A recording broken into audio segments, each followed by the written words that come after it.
하나님 말씀 함께 보겠습니다. 디모데 후서 4장 2절.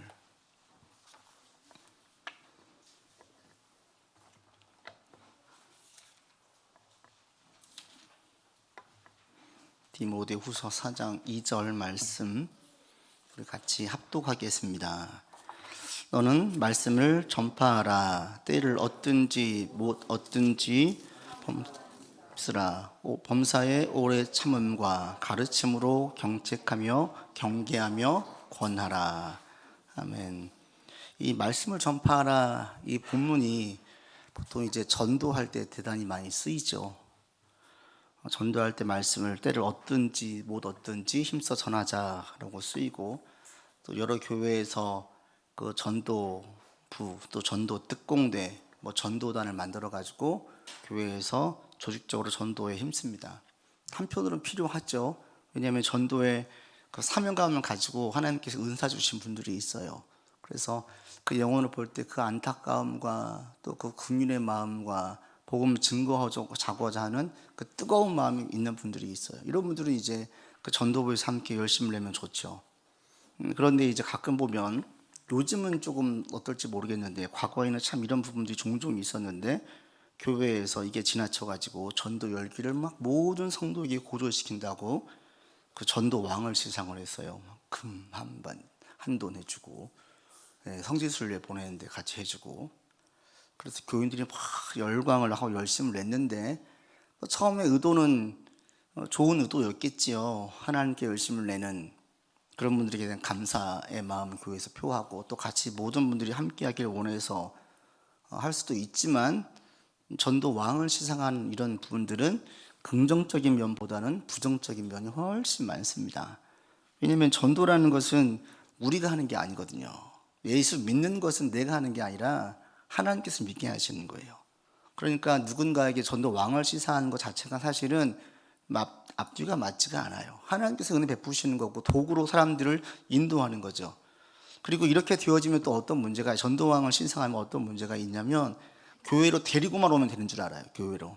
근데 데리고 오면 되는 겁니까? 아니죠. 교회를 통해서 예수님을 만나고 예수님의 사랑을 경험해야지 여기까지 와야 되는 것이지, 교회의 발걸음 인도하면 땡 이렇게 가는 위험이 있어요. 그래서 이런 전도왕을 시상하는 것은 사실 교회에서 긍정적인 면보다는 부정적인 면이 많아요. 그래서 그럼에도 불구하고 이 전도는 사실 대단히 중요하고 필요합니다.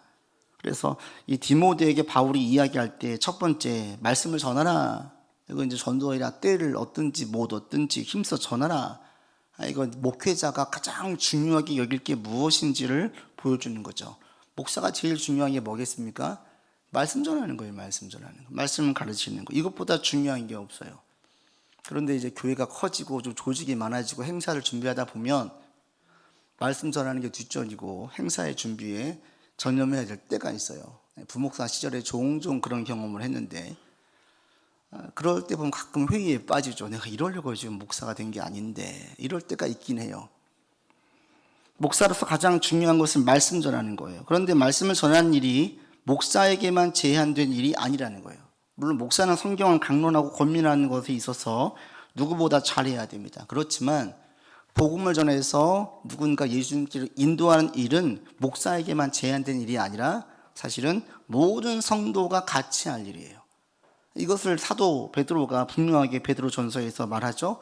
오직 너희는 택하신 족속이요 거룩한 나라요 왕같은 제사장들이요 그의 소유된 백성이니 이는 너희를 어두운 데서 불러내어 그의 기이한 빛에 들어가게 하신 자의 아름다운 덕을 선전하게 하려 함이라. 우리에게 어떤 신분인지, 그리스도 안에서 어떤 신분인지를 밝힌 다음에, 그래서 너희는 죄 가운데 있었는데 어둠에서 불러내어서 구원의 일을 얻고 하나님의 자녀가 되었으니 이것을 선전하는 자들이라는 거예요. 선전.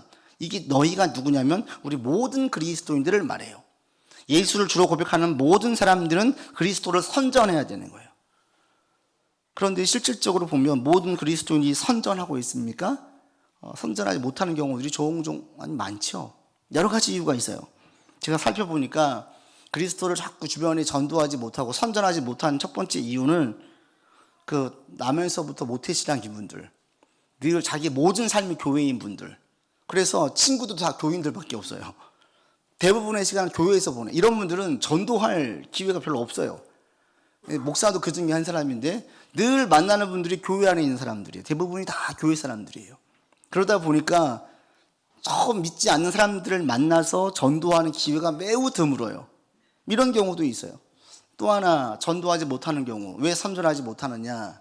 아직 신앙이 어려서. 어린 자들은 전도 못해요.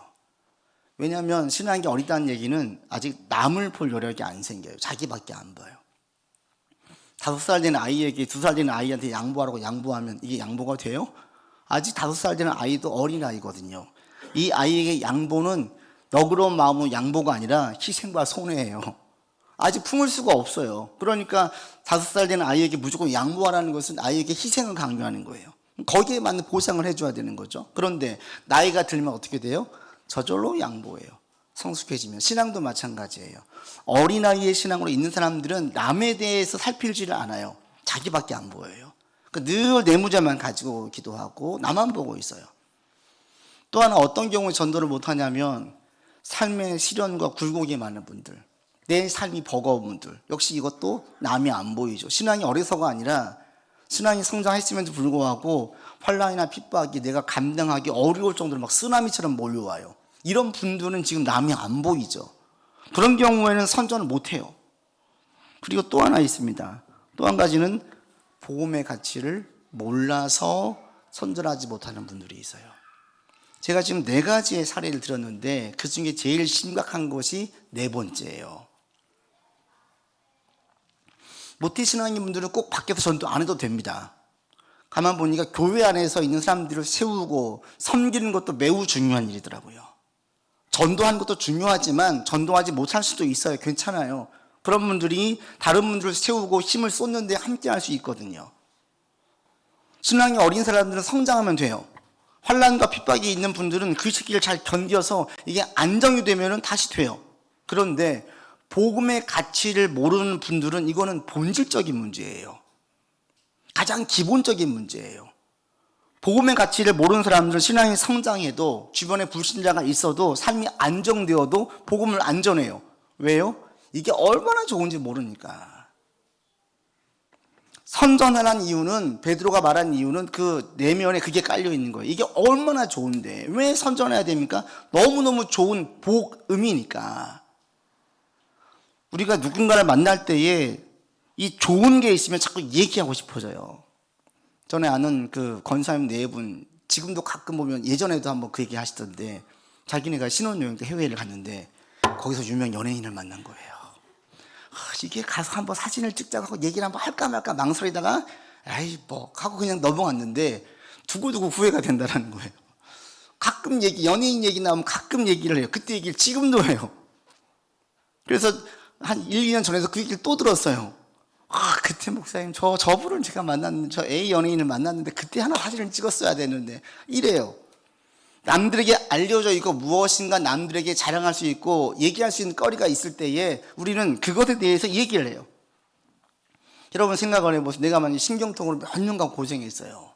근데 어느 병원에 갔는데 그 의사가 용하게 딱 집어가지고 이것저것 검사 다 하고 진단을 하더니 한 방에 고쳤어요. 한 방에. 그럼 어떻게 돼요? 현대판 화타예요. 가는 곳마다 누가 신경통 있으면 그 병원 소개해 주는 거예요. 거기 가보라고, 거기 가보라고. 하겠습니까? 안 하겠습니까? 그 고통을 나도 겪었는데 똑같은 고통을 겪고 있는 분을 보게 되어지면 가보라고 하는 거예요. 이게 선전인 거예요. 좋은 걸 알면 내가 얘기를 해요. 그런데 복음이 좋은 걸 모르니까 얘기를 안 한다는 것은 이게 지금 교회 안에 있는데 자기가 얼마나 지금 좋은 자리에 있는지를 모르는 거예요. 그러니까 이거는 사실은 조금 이 본질적인 문제이기 때문에 매우 심각한 거예요. 전 여러분들이 그리스도 안에 있으면서 일평생 한 명에게도 복음을 전해본 적도 없고 교회 가자고 해본 적도 없는 그런 욕심쟁이들이 되지 않기를 바랍니다. 이 복음이 인생의 가장 귀한 거거든요. 예수님께서 보화로 표현해요. 모든 것을 다 팔아서 소유해야 될 가장 가치 있는 것으로 말씀하셨어요. 이게 그래요. 복음 안에 있고 제가 목회를 하면 할수록 느껴져요. 정말 세상이 별거 없고요. 가장 귀한 게 뭐냐면 예수 믿는 믿음이에요. 이 믿음만 있으면 다 이겨낼 수 있어요. 이 믿음만 있으면 정말 모든 인생 가운데 많은 결실을 거둘 수 있어요. 이 믿음만 있으면 인생 가운데 지혜롭게 살 수 있어요. 그런데 이게 없어요. 그래서 목회를 하면 할수록, 성도들을 만나고 인생을 살피면 살필수록 고백되어지는 게 뭐냐면, 하나님 믿고 사는 게 얼마나 복된지, 이거예요, 이거. 여러분들도 이런 은혜가, 또 이런 복음에 대한 가치를 계속 알게 되기를 바랍니다. 내가 지금 복음을 한 번도 전해보지 못한 이유가 내가 어려서, 또는 내가 아직 신앙이 성장하지 못하고 삶이 힘들어서 이렇게 되기를 바라지, 복음의 가치를 몰라서 전도한 적이 한 번도 없는 그런 분들이 아니기를 바랍니다. 그러니까 우리가 지금 계속 예수 믿는 게 얼마나 좋은지를 알아야 돼요. 여러분, 예수님 믿는 게 좋습니까? 예수님, 그러면 이게 내 마음을 터치해요? 주님에 대한 감사의 고백이 나옵니까? 우리가 아까 찬양을 드릴 때 찬양을 하게 되어지면 그게 내 가운데 입으로만 부르는 찬양이 아니라 내 마음으로 부르고 내 영으로 함께 부릅니까? 이거예요. 주님 안에서 예수를 믿는다는 사실이 얼마나 귀한지, 여러분이 얼마나 중요하고 복된 사실을 알고 있는지, 이걸 자꾸 깨닫게 되어지기를 원합니다. 예수 믿는 믿음이 얼마나 좋은지, 기도를 하면 할수록 하나님에 대한 의지, 말씀에 대한 배움과 알아가는 것이 내게 얼마나 감사하고 귀한지 계속 와닿기를 바랍니다. 이게 있을 때에 기회가 주어지면 누군가에게 전해요. 그리고 그것에 대해서 대단히 감사해요. 왜요? 여러분이 누구 죽을 사람을 건져내는데 쓰임받거든요. 지나고 난 다음에 내가 누군가를 건져 살리는데 내가 도움을 줬다고 생각하면 생명 살리는 것보다 귀한 일이 어디 있습니까? 없거든요. 그런데 내 가운데 그런 사람을 보여주시고, 내 가운데 감동을 주셔서 그 사람에게 이야기를 전하게 하시고, 또 그 사람의 반응을 해서 함께 교회에 나오고, 이것은 우리가 주님께 감사할 제목이에요. 자랑할 게 아니라, 내가 무엇을 하는 게 아니라 나를 써주심에 대한 감사, 내가 이런 경험을 할 수 있는 것에 대한 감사. 전 여러분 인생에 이런 일들이 있기를 바랍니다.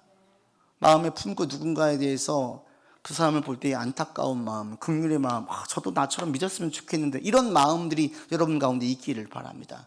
그리고 그것이 그들에게 전해져서 그 사람이 정말 예수님을 믿게 되어지고 인생이 바뀌고 막 우울증이 해결되어지고 불안한 마음이 가라앉게 되어지고 삶의 문제가 해결되어지고 심지어 병도 치유되어지는 이런 역사들이 그들 가운데 있게 된다면 이게 얼마나 감사한 일이에요. 여러분들 가운데에 이런 경험들, 이런 기회들이 있기를 바랍니다. 그런 기회가 주어진다면 여러분들이 아름다운 덕을 선전할 수 있는 좋은 기회예요. 그런 기회를 바라시고 그런 기회가 올 때에 감사함으로 시색하시고 섬길 수 있는 여러분들 되기를 바랍니다. 그러기 위해서는 첫 번째, 내가 그 복음에 대한 귀함을 알아야 돼요. 주 예수님보다 귀한 게 없습니다. 이런 고백이 여러분의 고백이 되길 바라요. 마음에 진실된 고백이 되기를 바랍니다. 이것저것 필요한 게 많죠. 그러나 그것보다 가장 필요한 것은 예수님입니다. 예수님. 주님보다 더 중요한 게 없습니다. 오늘도 이런 고백을 드리면서 예배 드리시고요. 예배 드리고 나갈 때 이 고백 가운데 나아가셔서 한 주간 이 고백 가운데 생활할 수 있기를 바랍니다. 이 4장 2절에 이 때를 얻든지 못 얻든지 이 말씀은 1차적으로는 전도에 대한 내용으로 많이 쓰여지지만 사실은 전도보다는 성도들에 대한 권면의 내용이에요. 권면. 2절을 다시 한번 보십시오. 때를 얻든지 못 얻든지 항상 힘쓰라 그랬어요. 그런데 어떻게 하래요? 범사에 오래 참고 가르침으로 경책하고, 경책이라는 것은 책망이에요. 가르침으로 책망하고 경계하며 권하라 라고 말하고 있어요.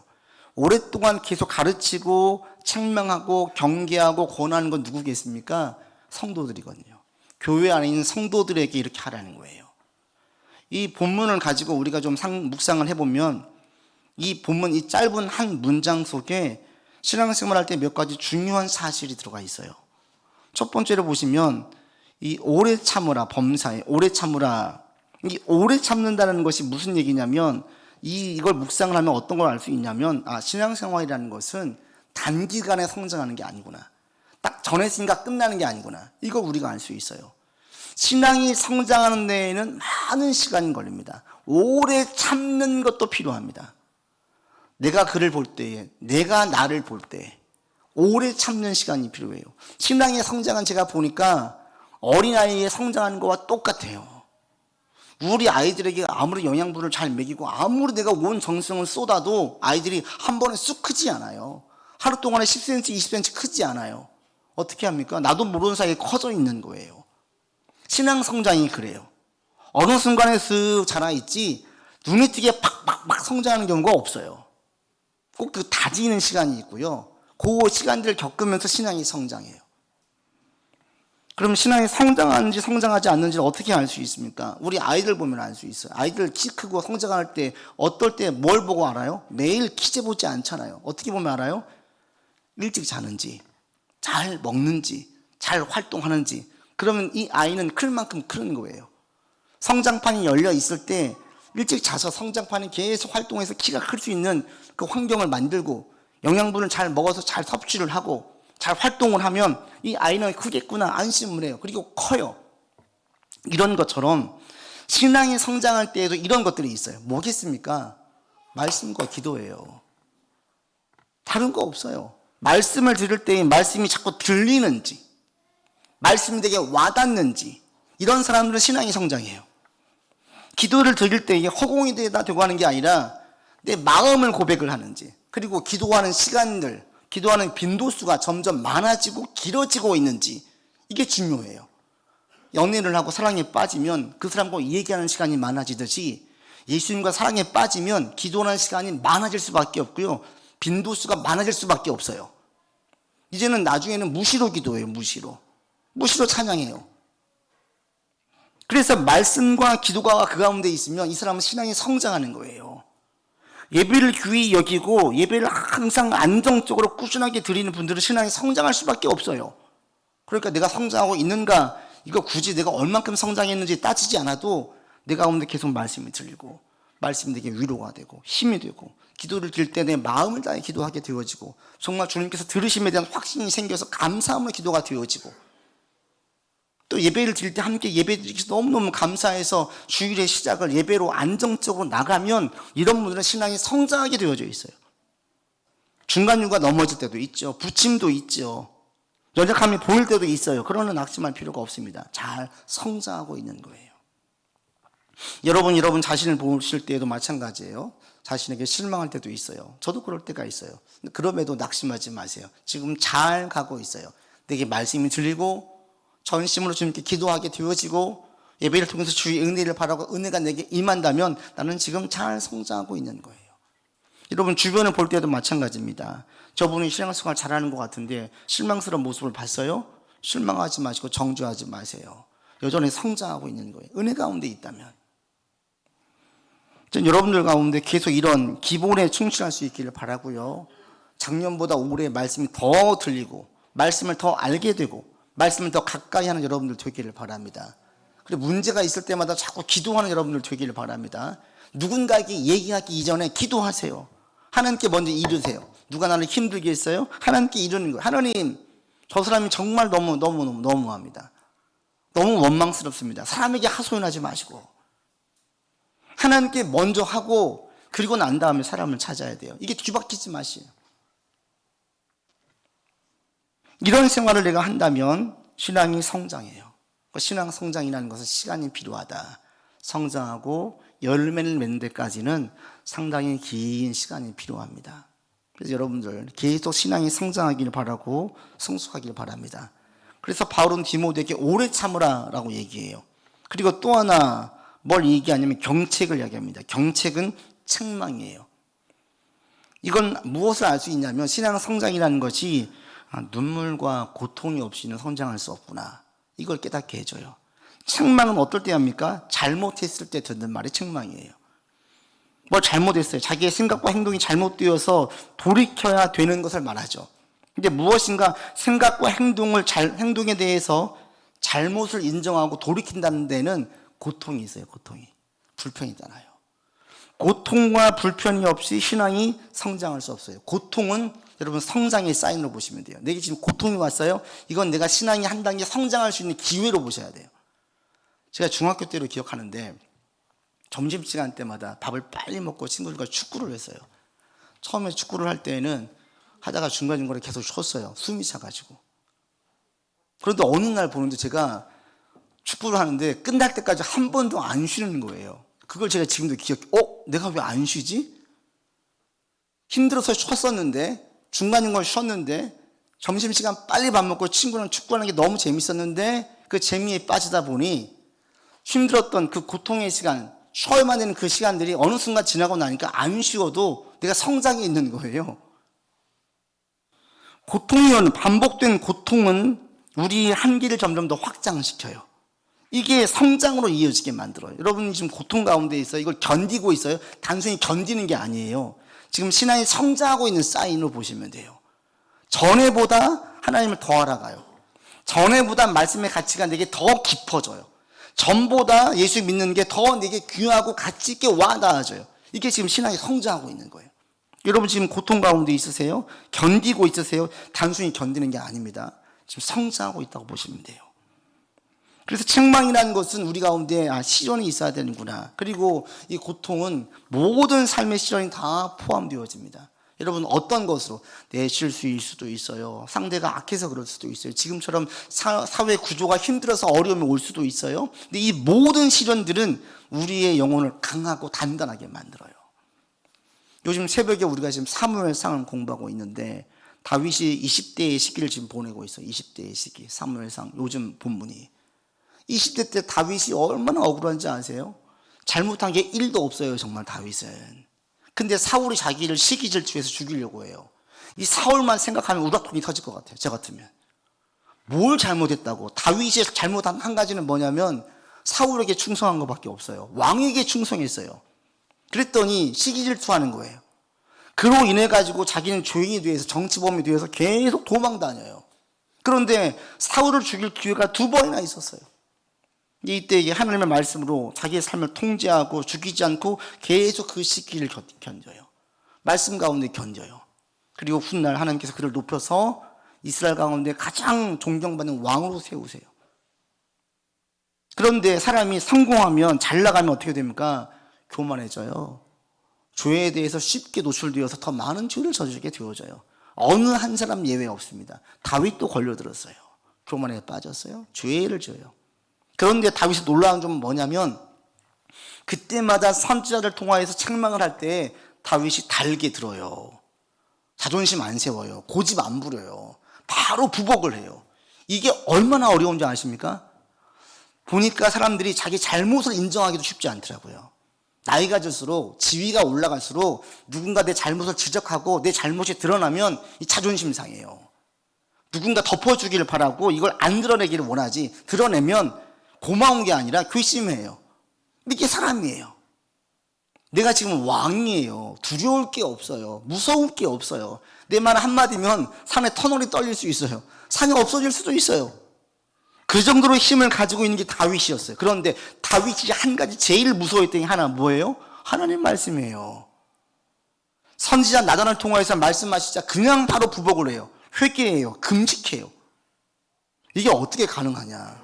그 잘 나가던 때에 교만 꺾기 쉬운데 쉽지 않은데 20대 때에 사울에게 쫓길 때 그 힘들었을 때 전적으로 하나님 의지했던 그 시간들이 다윗으로 하여금 하나님만 의지하게 만들었어요.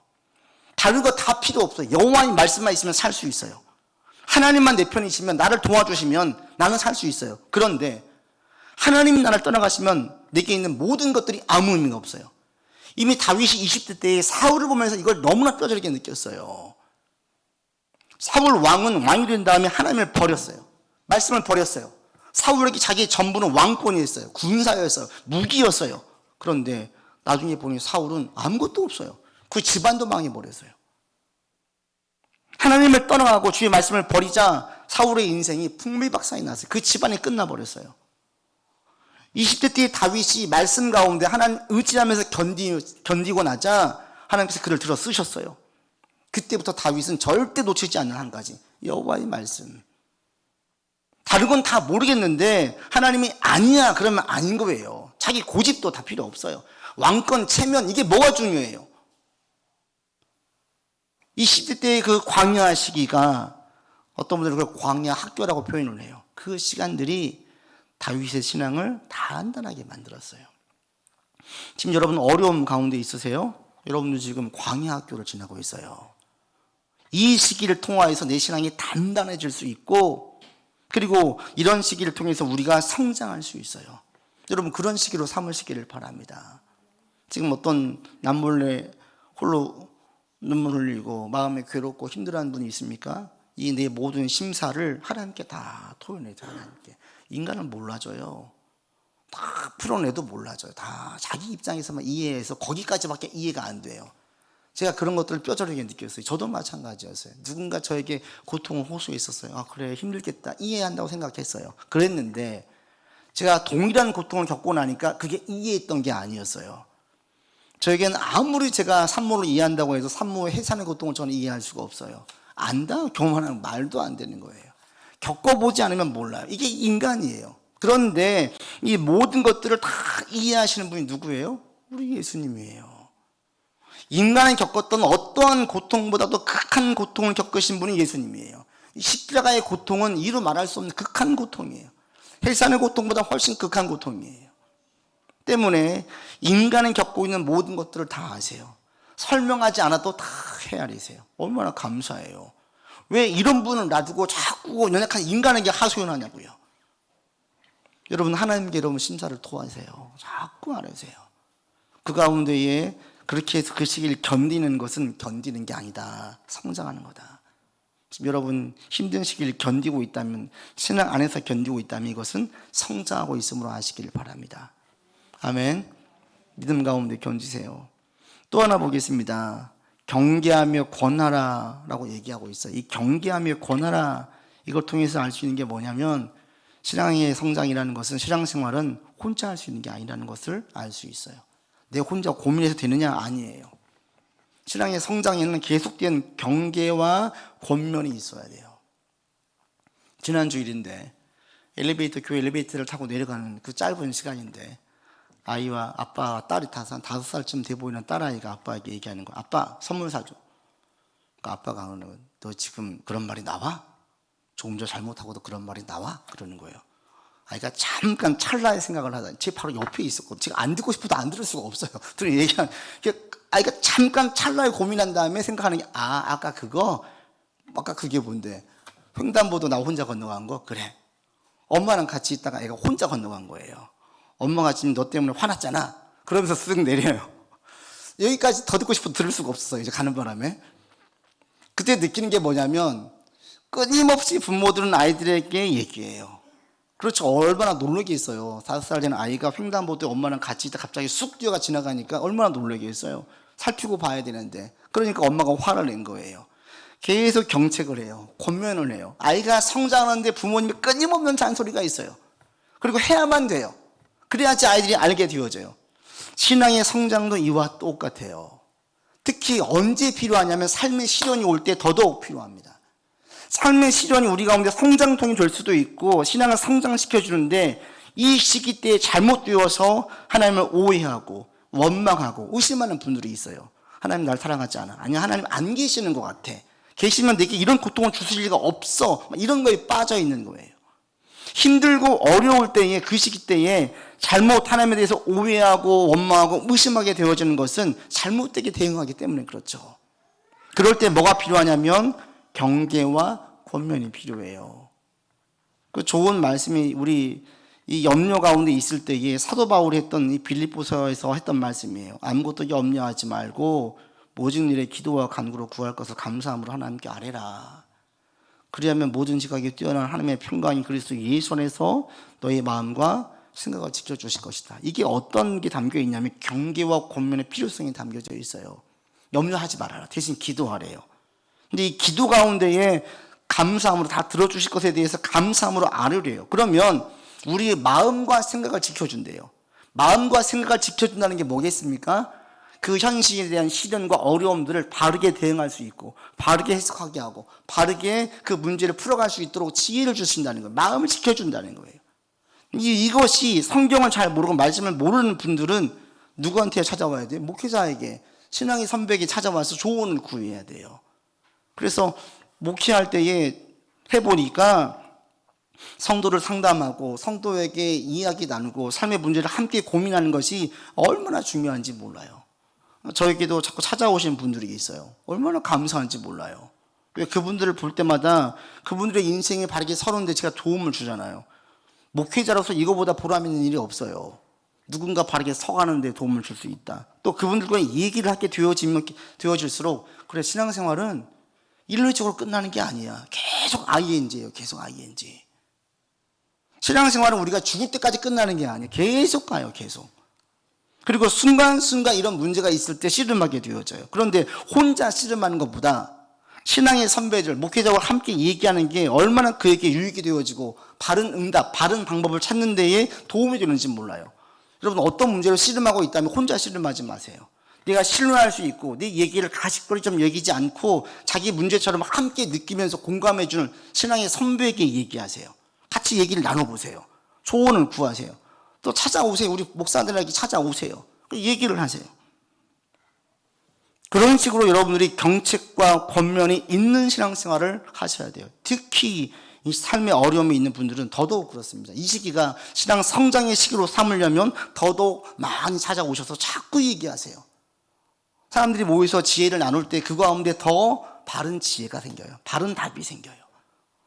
주님 안에서 여러분 삶에 이 경계와 권면이 있기를 바랍니다. 자꾸 말씀을 듣는데 목사님이 자꾸 내 얘기하는 것 같아요. 내가 내 삶을 얘기하지도 않았는데 자꾸 내 얘기를 해요. 이게 지금 내게 권면하는 거예요. 경계하는 거예요. 이게 은혜예요. 여러분 가운데 이런 시간들이 계속 있어지기를 바랍니다. 말씀을 맺습니다. 예수님보다 귀한 게 없어요. 복음이 정말 귀한 거예요. 여러분 이것을 계속 알게 되어지고 고백되어지고 자꾸 실감하기를 바랍니다. 그래서 이것이 자꾸 누군가를 볼 때 안쓰럽고 전하고 싶어지기를 바랍니다. 과거에 나처럼 힘들어하고 현재 나도 힘든데 현재 나처럼 힘들어한 저 사람이 잘못된 방법으로 막 풀어가고 있어요. 남편을 원망하고 아내를 원망하고 자식을 원망하고 막 자기를 자책하고 이렇게 하면서 인생을 너무 힘들게 하고 있어요. 얼마나 안쓰러워요. 그러면서 아무도 자기를 몰라준다고 막 술로 시간을 보내고 있는 볼 때에 얼마나 안타까워요. 그런 분에게 내가 복음을 증거하는 거죠. 근데 그게 내 안에 그 마음이 있어야 돼. 저 사람도 나처럼 예수님 믿고 예수님 의지하면서 이 길을 되면 좋겠다. 이런 마음이 여러분 가운데 커질 수 있기를 바랍니다. 그리고 그러다가 그런 기회가 딱 생겨질 때에 감사함으로 알고 그에게 복음을 전하고 교회로 인도할 수 있는, 그래서 예수님의 사랑을 경험할 수 있는, 그렇게 쓰임받는 저 여러분이 되기를 바랍니다. 기도합시다. 아버지 하나님, 우리가 깨어 있어서 때를 얻든지 못 얻든지 말씀을 전파하는 전파자로 서기를 원합니다. 하나님, 우리를 불러주셔서 귀한 복음을 알게 하시고 받게 하셨습니다. 이 복음을 붙들고 살아가는 우리가 되게 하여 주시옵소서. 예수님보다 귀한 것이 없음을 고백합니다. 마음의 고백, 삶의 경험에서 깊은 곳에서 우러나오는 고백이 되게 하시고, 이 고백을 통하여서 나만 바라보지 아니하고 이웃이 보이고 이웃을 섬기고 이웃에 대한 안타까움과 긍휼의 마음이 커질 수 있도록 인도하여 주시옵소서. 건지시는 하나님, 우리의 삶의 모든 시련과 어려움 가운데에서 견딜 수 있도록 인도하여 주시옵소서. 삶의 고통이 빨리 지나가기를 원하지만 고통이 지나가는 것보다 더 중요한 것이 고통을 잘 견디는 것입니다. 이 고통을 견디는 것이 우리 신앙 성장으로 이어지는 것을 보게 하였사오니 하나님, 잘 견디게 하시고 주님 의지하고 말씀을 유로 삼아서 말씀 속에서 견디는 모든 성도 되게 하여 주시옵소서. 시련의 시간이 성장의 시간으로 바뀌어 주시고 한계를 계속 반복해서 겪을 때마다 신앙이 성장하고 확장되어진 역사를 나로 보게 하여 주시옵소서. 우리의 삶의 경책과 권계와 책망이 있기를 원합니다. 하나님, 이것들을 달게 받게 하시고 이것들을 통하여서 우리의 삶이 더 풍성해지고 규모 있고 열매를 맺어질 수 있도록 인도하여 주시옵소서. 한 주간 우리의 삶을 지켜주시기를 원하옵고 예수 그리스도 이름으로 기도드립니다. 아멘.